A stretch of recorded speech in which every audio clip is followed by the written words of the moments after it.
Pro kabaddi season 11ರ Bengaluru ಬೂಸ್ ತಂಡದ return ಆಟಗಾರರ ಪಟ್ಟಿ ರಿಲೀಸ್ ಆಗಿದೆ ಅಂತಲೇ ಹೇಳ್ಬೋದು. ಹಾಗಿದ್ರೆ ಯಾರೆಲ್ಲ ರಿಟರ್ನ್ ಆಗಿದ್ದಾರೆ ಅನ್ನೋ ಮಾಹಿತಿನ ನಿಮಗೆ ಇವತ್ತಿನ ವಿಡಿಯೋದಲ್ಲಿ ಸಂಪೂರ್ಣವಾಗಿ ತಿಳಿಸ್ಕೊಡ್ತಾ ಇದ್ದೀನಿ. ಅದಕ್ಕಿಂತ ಮುಂಚೆ ನೀವು ನಮ್ಮ ಯೂಟ್ಯೂಬ್ ಚಾನಲ್ಗೆ ಸಬ್ಸ್ಕ್ರೈಬ್ ಪಕ್ಕದಲ್ಲೇ ಕಾಣುವ ಬೆಲ್ ಐಕಾನ್ ಕ್ಲಿಕ್ ಮಾಡಿ.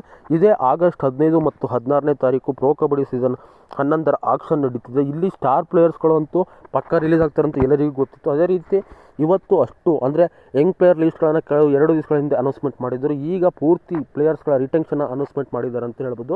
ಬೆಂಗಳೂರು ಬೂಸ್ ಕಡೆ ನೋಡೋದಾದರೆ ಎಲೈಟಲ್ಲಿ ಯಾರೆಲ್ಲ ರಿಟರ್ನ್ ಆಗಿದ್ದಾರೆ ಅಂತ ನೋಡೋದಾದರೆ ಪಾರ್ಥಿವನ್ ಅವರು ರಿಟರ್ನ್ ಆಗಿದ್ದಾರೆ, ಸುಶೀಲ್ ಅವರು ರಿಟರ್ನ್ ಆಗಿದ್ದಾರೆ, ರೋಹಿತ್ ಕುಮಾರ್ ಅವರು ರಿಟರ್ನ್ ಆಗಿದ್ದಾರೆ ಅಂತ ಹೇಳ್ಬೋದು. ಅದೇ ರೀತಿ ಇನ್ನೊಂದು ಲಿಸ್ಟ್, ಅದು ಯಂಗ್ ಪ್ಲೇಯರ್ ಲಿಸ್ಟಲ್ಲಿ ಯಾರಪ್ಪ ಅಂದರೆ ಸೌರಭ್ ದಂದಲ್, ಅದು ಲಾಸ್ಟ್ ವರ್ಷದ ಕ್ಯಾಪ್ಟನ್ ಆದಂಥ ಸೌರಭ್ ದಂದಲ್ ಯಂಗ್ ಪ್ಲೇಯರ್ ಲಿಸ್ಟಲ್ಲಿ ಅವ್ರನ್ನ ರಿಟರ್ನ್ ಮಾಡಿದ್ದಾರೆ ಅಂತಲೇ ಹೇಳ್ಬೋದು.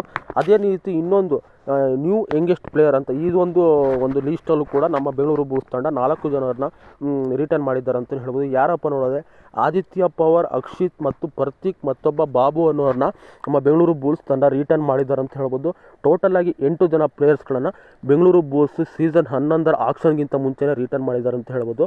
ಅದೇ ರೀತಿ ಬೆಂಗಳೂರು ಬೂಲ್ಸ್ ತಂಡ ಈಗ ಒಳ್ಳೆ ಒಂದು ಯಂಗ್ ಟೀಮ್ನ ಕಟ್ಟಬೇಕಂತ ಎಲ್ಲ ಯಂಗ್ ಪ್ಲೇಯರ್ಗಳನ್ನು ತುಂಬ ಚೆನ್ನಾಗಿ ಬಿಲ್ಡ್ ಮಾಡಿದ್ದಾರೆ ಅಂತ ಹೇಳ್ಬೋದು. ಎಲ್ಲ ಪೂರ್ತಿ ಯಂಗ್ ಪ್ಲೇಯರ್ಸ್ಗಳೇ ಅಂತಲೇ ಹೇಳ್ಬೋದು. ಒಳ್ಳೆ ತಂಡನ ಕಟ್ಟಬೇಕು, ಆಕ್ಷನಲ್ಲಿ ಬೆಸ್ಟ್ ಪ್ಲೇಯರ್ಸ್ಗಳನ್ನು ಪಿಕ್ ಮಾಡೋ ಒಂದು ಐಡಿಯಾಲಿದೆ ನಮ್ಮ ಬೆಂಗಳೂರು ಬೂಲ್ಸು. ನಿಮಗೆ ಅನಿಸುತ್ತೆ ಈ 8 ಜನ ಆಟಗಾರರನ್ನು ರಿಟರ್ನ್ ಮಾಡಿರೋ ಬಗ್ಗೆ ಕಮೆಂಟ್ ಮಾಡಿ. ಇದಿಷ್ಟು ಇವತ್ತಿನ ವಿಡಿಯೋ. ಈ ವಿಡಿಯೋ ಲೈಕ್ ಮಾಡಿ, ಶೇರ್ ಮಾಡಿ. ಬಾಯ್ ಸ್ನೇಹಿತರೆ.